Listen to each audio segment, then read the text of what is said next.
Get the behind-the-scenes information on the breweries and beers you love with What's on Tap's Brewery Sessions. We're here at MBCC, and we're very excited to have Alex from the Rare Barrel join us for our first episode, first interview for the day. First interview. Yeah. Fancy meeting you guys. Excited to be here. What's up, Wade? What's up, brother? How are you? What's going on, man? How are you? Hey, hi. I'm Stefan. This is Wade. Nice to meet you. Nice to meet you. Just figured I'd say hi. I'm going to get a tattoo right now. Would you like to join us on a quick podcast interview? Probably not. All right. I gotta go get a tattoo. All right, get a tattoo. Sorry. I gotta Get get inked a up. tattoo. I just saw you and I wanted to say Oh, awesome. I'll see you after you get your tat. If that's not the best intro to It a is. podcast ever. It's like it's absolutely wonderful. All right, so this is your second year at MBCC. It's actually our third Third year. year. All right. Yeah. Somehow I missed the first year.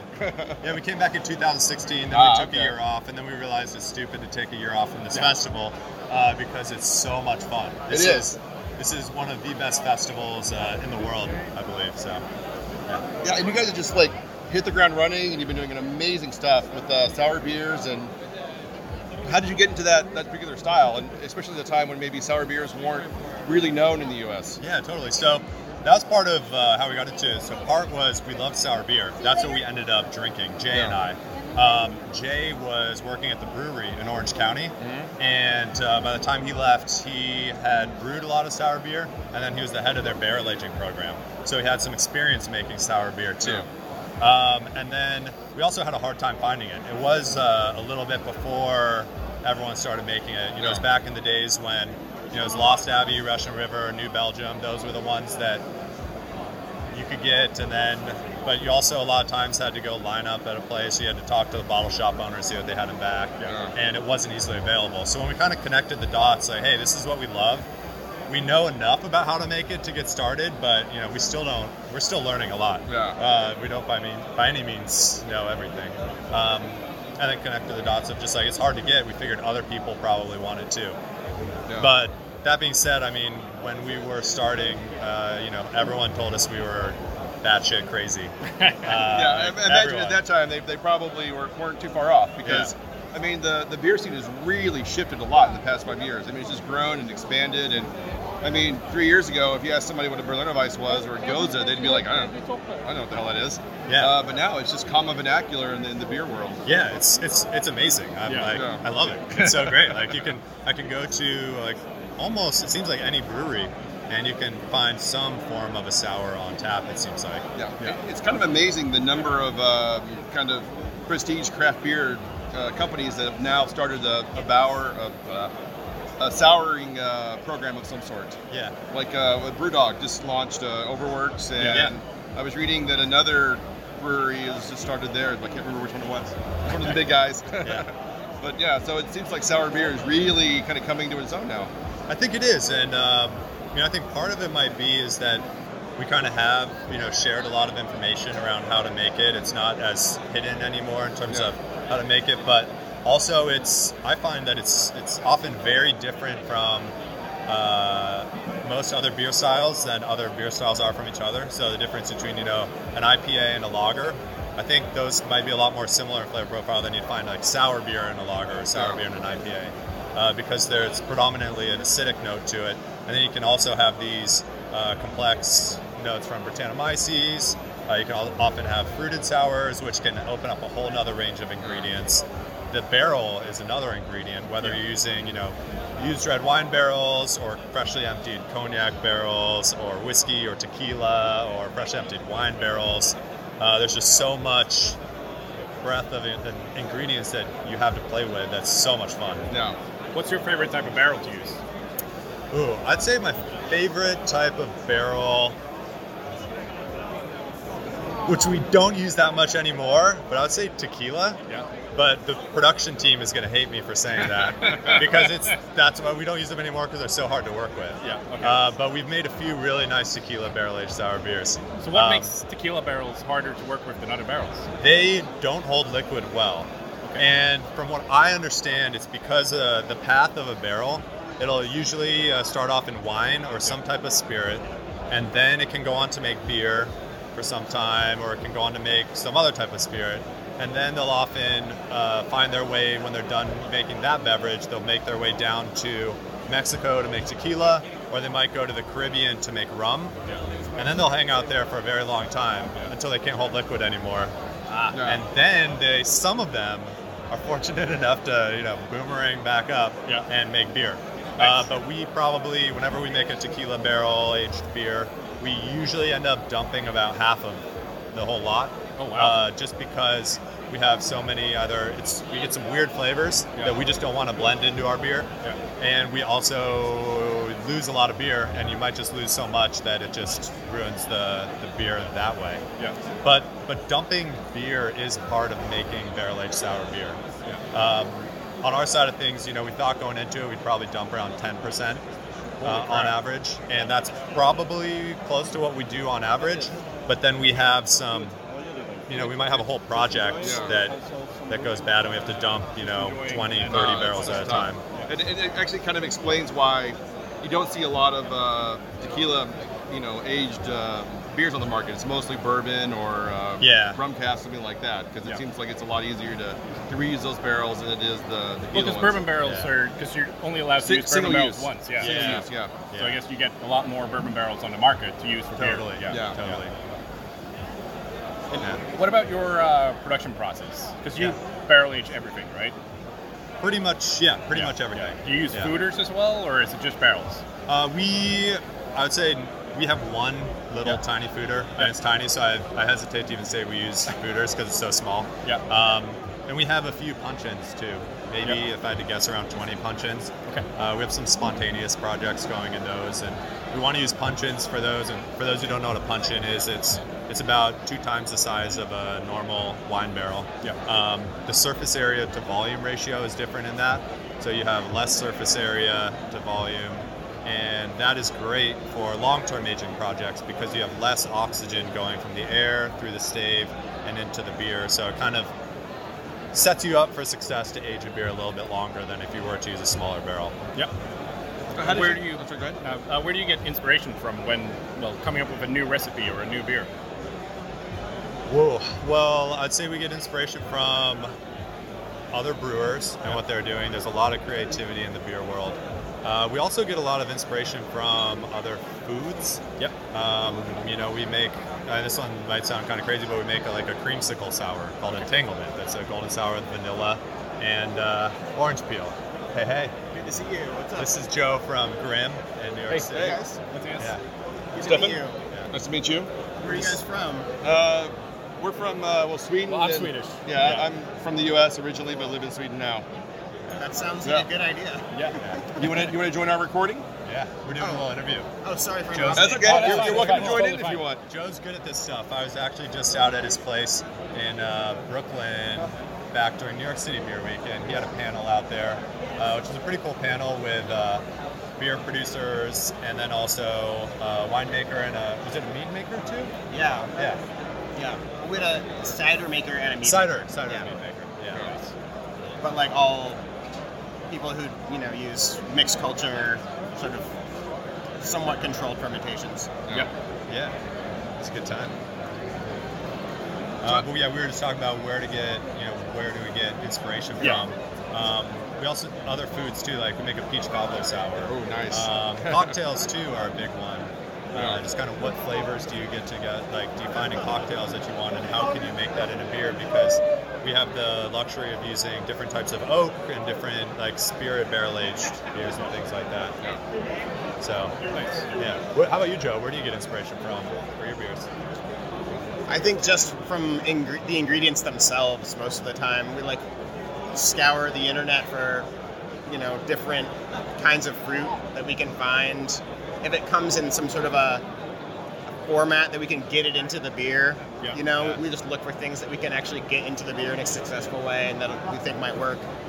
We just put a lychee ginger beer together, and it was because we finally located a good lychee puree. Lychees are a very weird fruit, but it's wrapped in a leather case, and then it has a big nut in the middle, and it's just what are you going to do with this thing? So, stuff like that. When we can find an ingredient that's going to work then we kind of build a beer around it. I'll have to chat with you later about how to make a good lychee beer, because we've tried working with lychee, but we haven't released anything yet. Yeah, it didn't work. A lot of prototyping.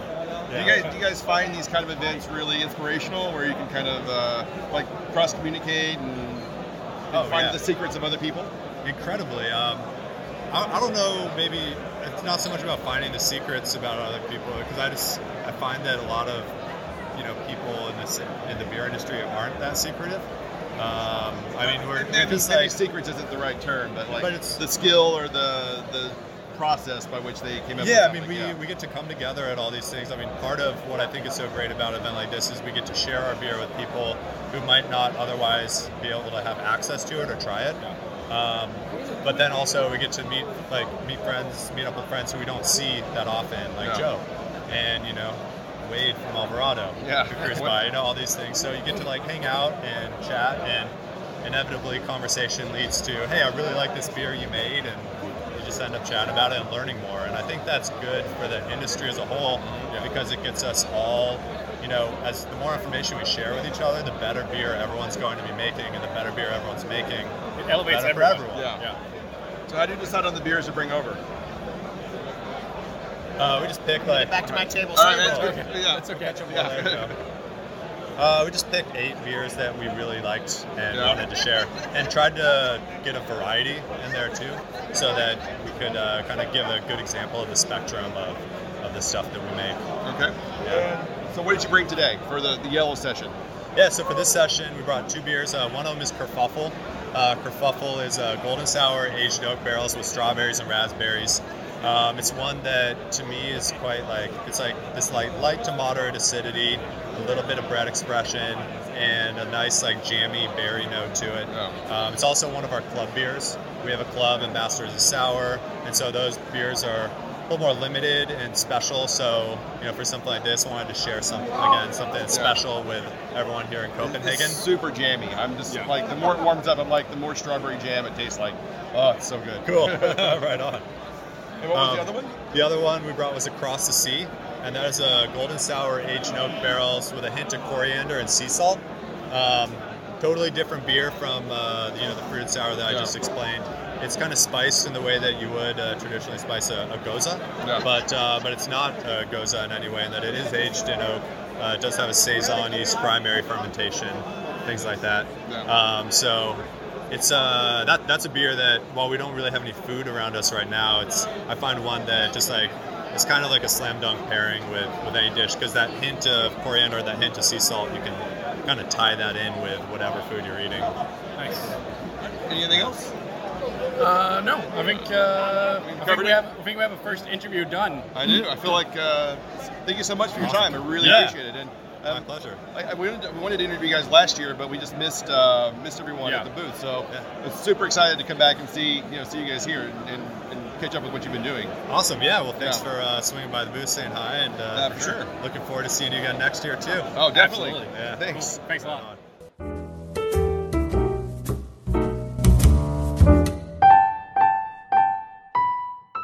So, welcome to What's on Tap podcast. We're here with, My name is Drew Fox. Drew from 18th Street. Correct. You guys are just blowing up all over Copenhagen for years now, it seems like. But yet you're not really that well known outside of Ohio, right? I mean, we're based out of Indiana. Oh, Indiana. I'm sorry, Yeah, Indiana. so- Somehow I thought you guys are Ohio. I'm like, not in Ohio. I don't even know why I keep him on. Yeah, I'm actually the worst. Useless. Yeah. So what's it like in Indiana? I mean, it's the same beer scene. It's crazy. It's still progressively growing beer scene. Yeah.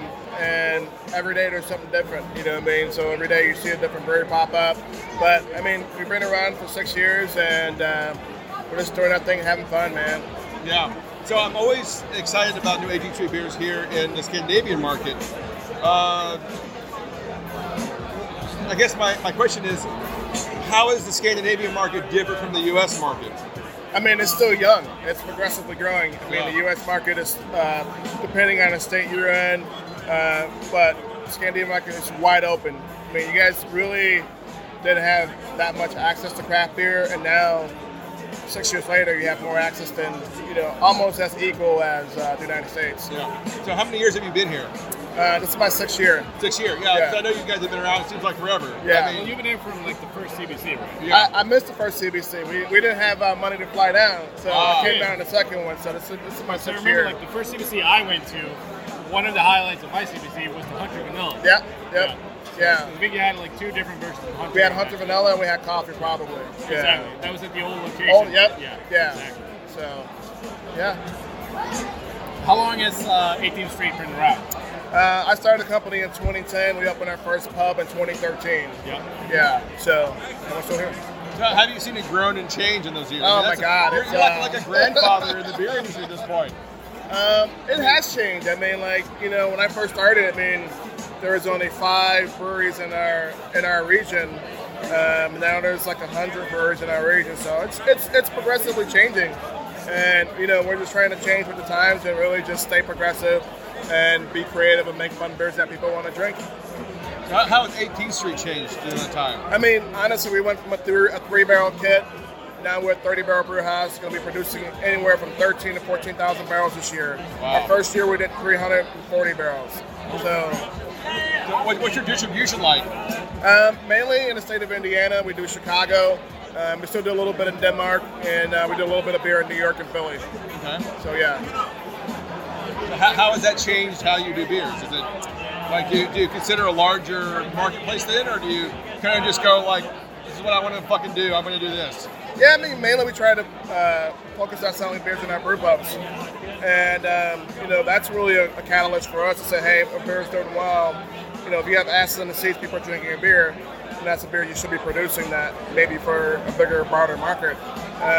But again, we typically do whatever we want to do. We don't really stick to many styles, but we're amazingly talented brewers that can do pretty much anything. But our core group is, stouts, IPAs, and pils. That's what we do really extremely well. So we try not to venture off and other things, but we do here and now and then. What's your favorite style of beer to brew?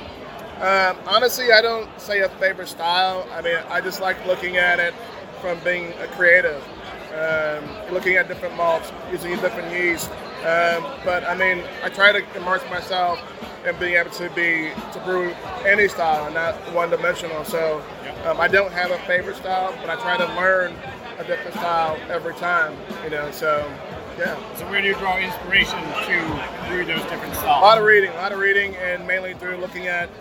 I'm a big food person, so I look at how that food's going to play well with the beer, and really just working with my friends. We all collaborate, and we all share ideas, and I think that's helped what you see here today is people sharing ideas.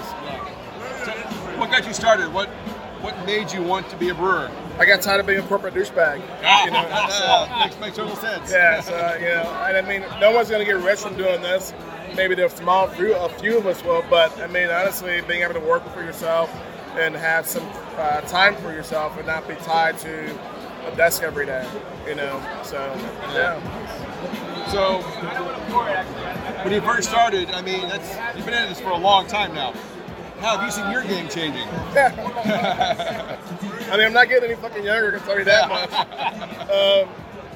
Just looking at business from a different set of eyes. When I started the business in 2010, it was really, really small scale then. And so you look at how you can grow, but also how you can grow as an individual. Continue to reinvent, to continue to look at ways to be more talented, but also look for your weaknesses and take those weaknesses and what you do and try to build upon it and be strong at it. So, someone who's been you've had a brewery for a while. So, what have you seen being the biggest challenges in growing?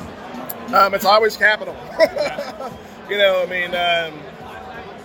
It's always finding the right banking partner and making sure you have enough capital to do things you want to do.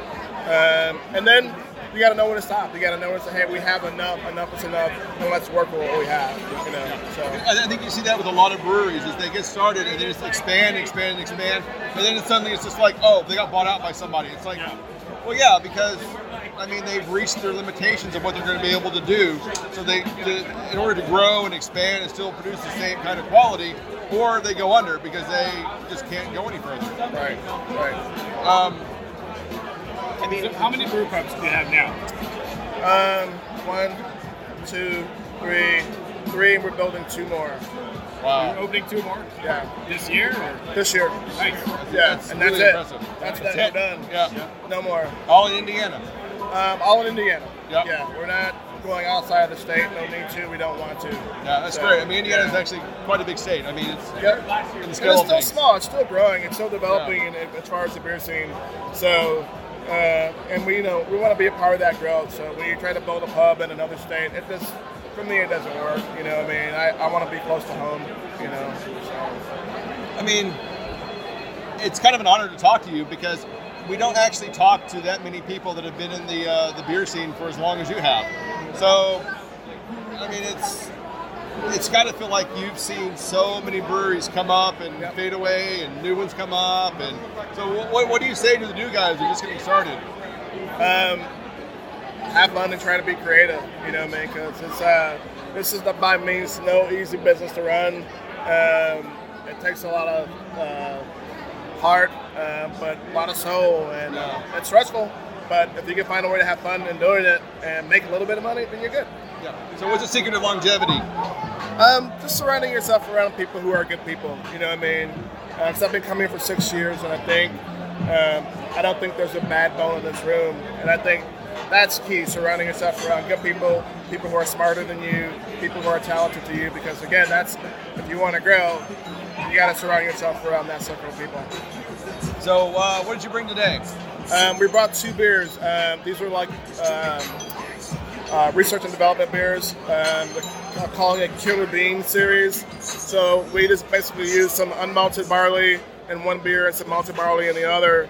And it's a local roaster that we're working with for the coffee that we use in both of these. So we took our distillery barrels, which is our rye barrel, and we aged 2 stouts in there with 2 different sets of beans.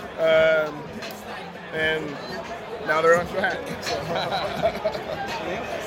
Well, I mean, the coffee one is excellent. Thank you. The vanilla's exceptional. I'm jealous. Drew, thank you for your time. Really appreciate it. And honestly, it was a real honor to talk to you. Thank you. We've been trying to get to talk to you for a couple of years now, but we can never catch you. So this has been absolutely wonderful. Thank you so much for your time. Thank you. Appreciate it.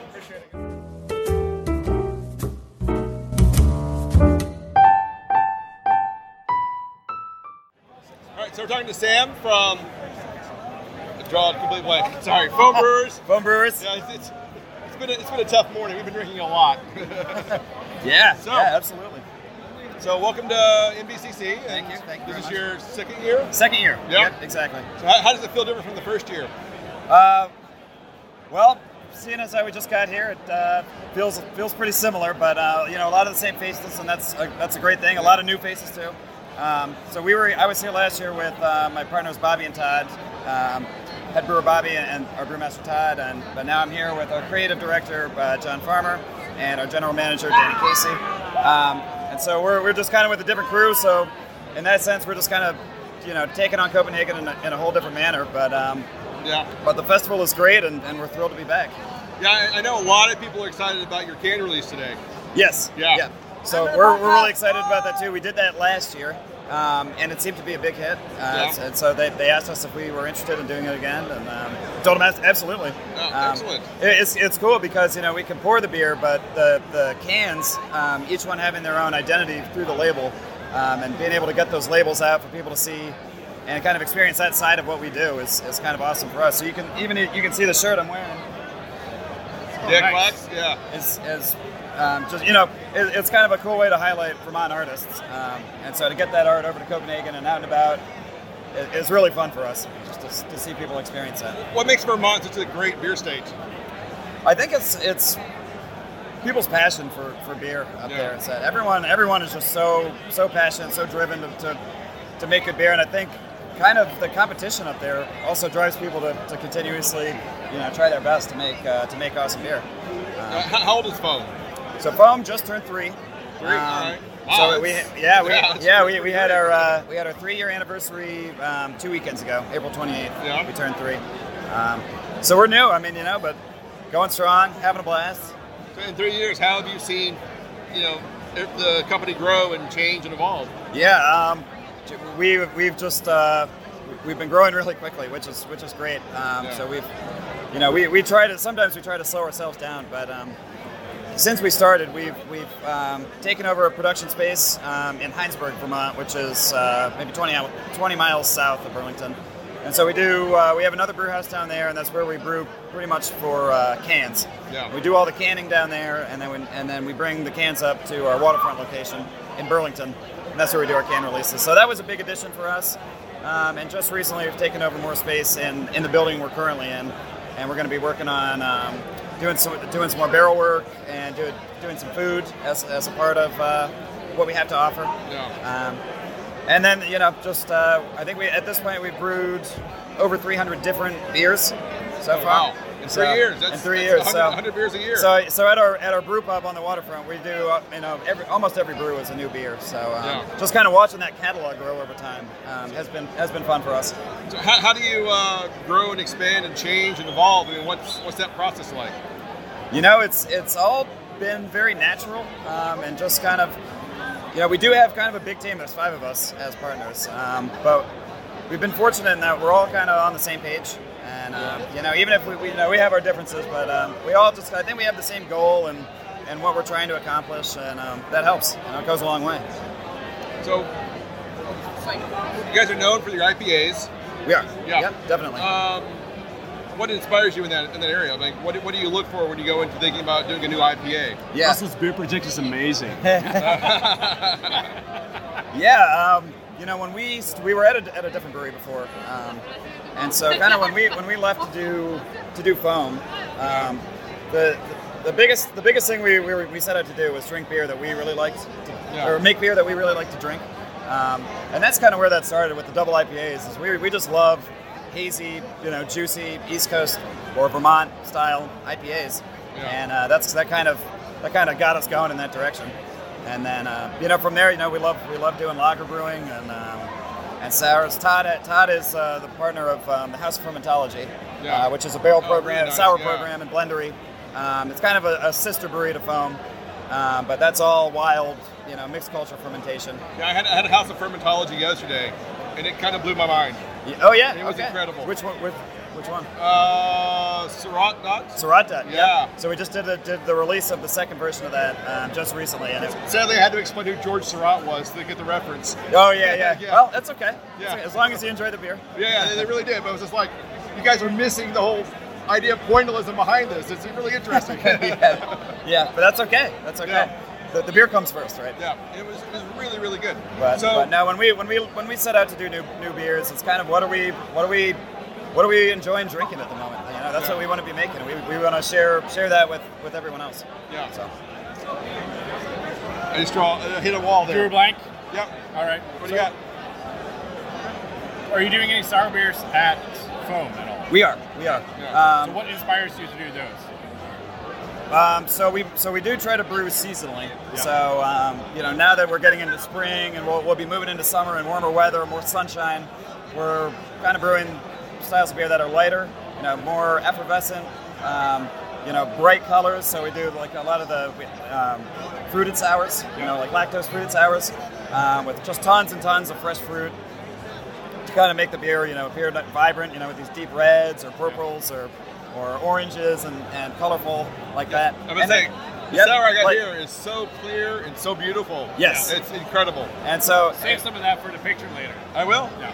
And so just kind of to brew seasonally and brew things that are refreshing now. And, as we get into the fall and the winter, we'll be brewing stouts and, darker beer that's, a little more filling, a little stronger, higher in alcohol. But for now, it's just kind of playing with different fruit combinations, seeing what works, what doesn't, as far as the sours go.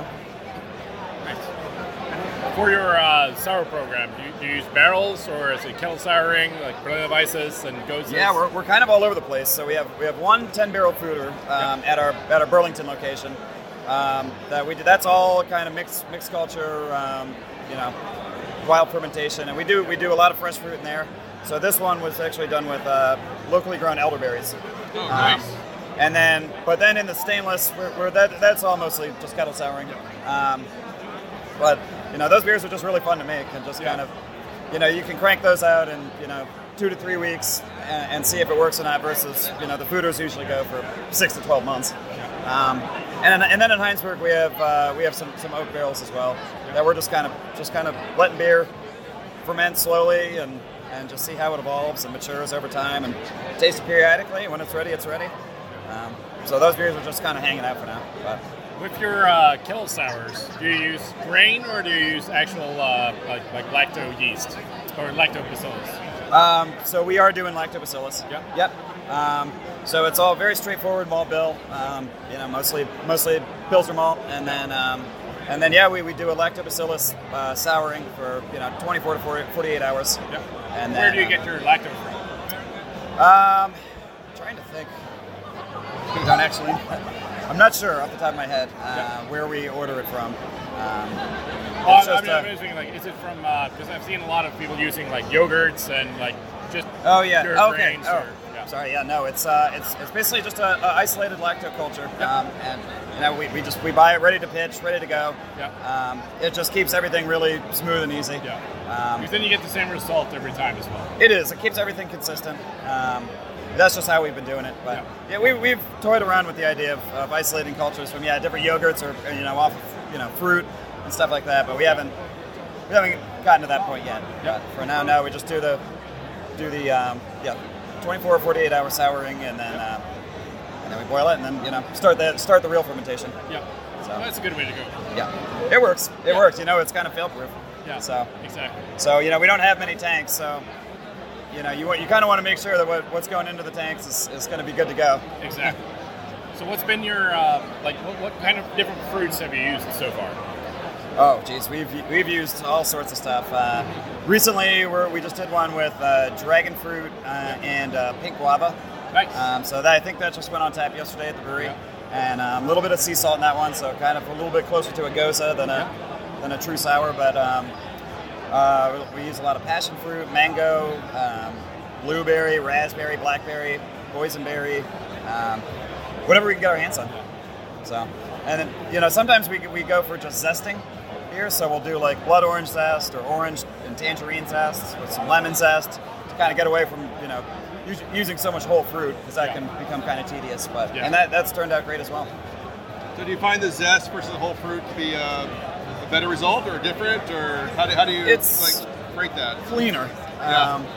It's cleaner, definitely. So you don't really get all the jamminess that you might get out of some of these beers that people are just doing with hundreds of pounds of fruit, if not thousands of pounds of fruit. But some of them we've done 700 pounds of boysenberry, and then that beer becomes this crazy awesome jammy beer that you're drinking. But the zesty ones are just lighter, cleaner, kind of more refreshing and less fruit forward, I guess. But they end up. I end up liking those more just in terms of having awesome just fruit aromatic stuff like that. So do you see the low ABV trend like something you guys are interested in evolving into, or? I think so. I mean, kind of bringing it back to the seasonal aspect. For spring and summer, we like to do have a wide variety of low ABV beers. So some lagers and pilsners in the 4 to 5.5% range, and then keep all the fruited beers low ABV. And but I think when it's hot out, that's what people don't want 9 and 10% alcohol beers. At least that's been our experience with it. At least if you're going to sit down and drink 3 or 4. So. Yeah, I'm always amazed at the number of breweries that are reinvesting in a lagering or a pilsnering process. Totally. I mean, I don't really know where it started or who started it, but it seemed like the lager explosion kind of took off. Maybe 6 months ago. It's like now everyone's putting a pilsner on, and it's great because it's an amazing style of beer, and you can enjoy a few of them. The double IPAs it's not easy to do that. Yeah, because then you get a choice between I can try 4 beers at 4.5%, or I can try 2 beers at 9. I mean, it's a real big difference. It is exactly. So, but yeah. So, what do you guys see for the future of foam brewers? For the future of foam, we just kind of got our heads down right now. We're just kind moving full steam ahead. I think we're going to keep creating new beers, week in and week out. I think we're going to keep rolling out new cans, new brands of beer in the can form. Continue working with more artists on awesome label designs, and just kind of keep everything going in that sense. And then, like I mentioned earlier, we'll be moving into doing some food, and probably more true sours, more wild fermentations when we have that capacity to do more of a barrel program. We'll be doing so. So, last question: how do you find artists? Like you mentioned Vermont artists quite a couple times here. Yeah. So what do you look for when you go out and try to find a Vermont artist? The cool thing about that is that a lot of the time we don't really, it doesn't really become a search in the sense that we're not going out just trying to find artists. Burlington is such an amazing community that the artists, we either someone from the brewery knows them personally, or they come down to the brewery, and then after Jackson Tupper did our first can, which was Built to Spill, I think that put us on a lot of other people's radar. And so then people started reaching out to us, say, hey, check out my stuff, see what you think, and I'd love to do a can for you guys. And then as we've worked with more and more artists, then we meet more and more artists, and then it's just kind of been a very organic experience meeting these people. It's been amazing. Thank you for your time. Really appreciate it. Oh, absolutely. And enjoy the rest of the festival. Yeah, thank you so much.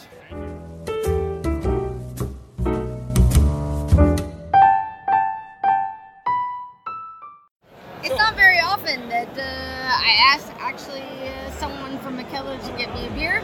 But what I would like to ask you is, what do you see the next step for Mikkeller? I mean, you've gone all over the world.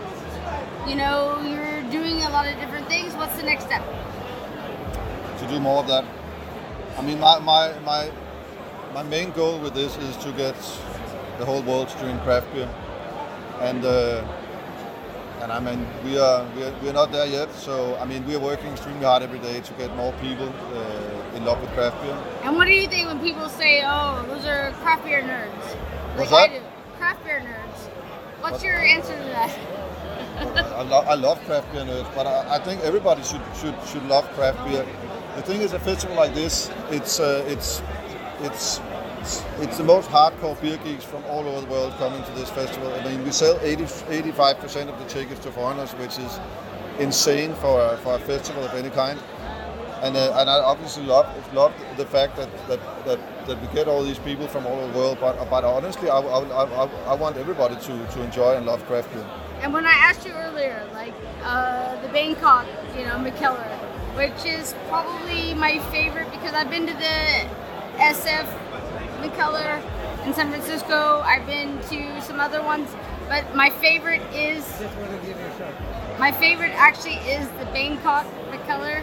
What is your answer to that? Because how do you make that happen again? Because it is something magical. I mean, and I agree with you. It's one of my one of my favorite Mikkeller places as well. I mean, it's actually our fourth location worldwide, which is kind of strange to put it in Bangkok. But I love Asia, I love Thailand, I love the culture, the people, the food, and everything. So I wanted to, and when I built that bar 5 years ago, I mean there was no craft beer at all in Thailand, nothing. Zero. And I wanted to be a part of changing that, and I think we actually have accomplished that. I mean, when you go to Bangkok today, there are a lot of craft beer bars. There's a lot of craft beer in the shops and stuff. Yeah, but the law is they can't brew. They can't brew there, so right. they brew in Cambodia and Vietnam and stuff like that, which is elsewhere. unfortunate. But I mean, what is going to change that is that people are going to demand more craft beer, and so that's what we're working on. Yeah. Just getting it more popular. How do you find all these breweries? I mean, these are sometimes quite obscure breweries that you'd be able to find and bring to the festival. How do you find them? I mean, pretty much all of them are my good friends. I mean, I created this festival because I wanted to make a big party for the brewers and the customers. So it's really important to me that I have a personal relationship with pretty much all of them. And if I don't, I mean, sometimes I taste beer from a brewery that I don't know, and it's so good, so excellent beer that I want to invite them to my festival. And then I went to North Korea and met some guys there, and now they're here at our festival. I just want to create something that is different than anything else. You've definitely accomplished that, and the fact you've been able to bring Chinese brewers and North Korean brewers in a way that, I mean, what excites you about the Asian markets to want to bring more of them over? The Asian market for me is very exciting because it's a very young and undeveloped beer market. So it's a market where I can be a big part of changing something. I mean, Vietnam, Heart of Darkness. There's a lot of stuff going on, which is great. Their tastes are, I think, the things that they can bring from Vietnam, the taste. But the thing is that the brewer, like the no-ship and all this stuff, is lacking a little bit. Yeah, but it's getting better every day, which is great. I mean, it's more difficult to change the craft beer market in the US.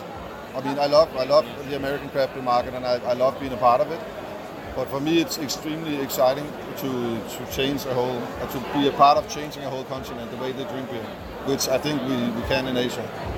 Very much so. I mean, it's like I've been in Shanghai over the past 5 years 3 or 4 times, and every time I go, I see such a change and a maturation of the area. Exactly. And it's growing and expanding, and they're doing more and more interesting things. Exactly.